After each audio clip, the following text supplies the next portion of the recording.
Hey there, Rivet family. Happy Friday. We made it through another week.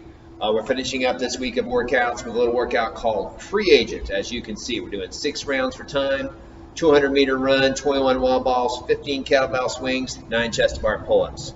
We're trying to keep each of those rounds to, let's say, 3 to 4 minutes. So we're looking at like an 18 to 25-minute workout or so. Starts with a 200-meter run, should take about a minute. Coming back inside, we're doing 21 wall balls. Ideally, we're using a med ball weight that we can get through that set of 21 with no more than 1 break, right? So two small sets. When you're doing your wall balls today, I want you to think about what you're doing with your hands and your elbows. Because a lot of these movements today are very upper body oriented, so we're going to try to be very efficient with what we do with our upper body, with our grip, with our shoulders, so we don't get too fatigued as we're working our way through. So wall balls, a couple things here. Let's try to keep those hands and elbows directly underneath the ball, as opposed to hands on the side, elbows out. We don't want to be here. We want to have those hands actually underneath and the elbows underneath the ball. This is a much more efficient way to transfer power from the legs when we come up out of that squat position and into the ball when we're going overhead. Also, make sure those fingers are pointing up towards your target as opposed to pointing forward, right? We don't want to do that. Fingers pointing up.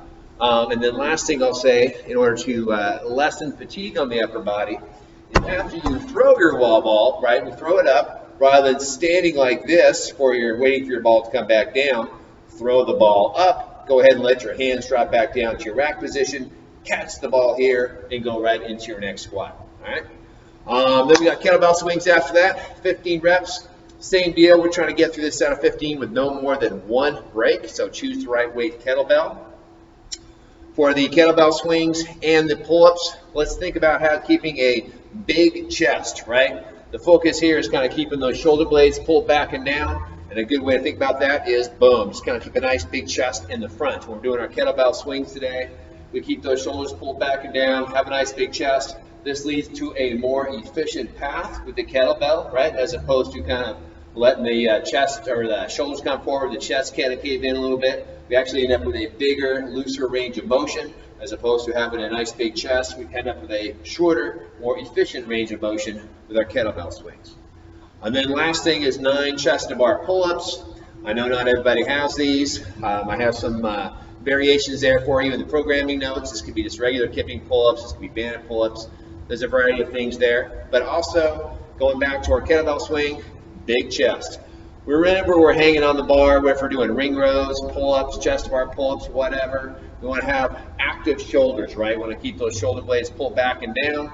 So we're engaging all that musculature in the mid and upper back, which makes it a lot easier to do our pulling exercises. Again, ring rows, pull-ups, whatever. So think about big chest, shoulder blades back and down as we're doing whatever variation we're doing of our pull-ups. And for those of you doing chest to bar pull-ups, that big chest cue helps even more so because you're trying to actually get to the bar and touch that chest to it. That's it. That's my cues for you today. Happy Friday. Have fun with this one, guys. I will see you next week. Have a great week.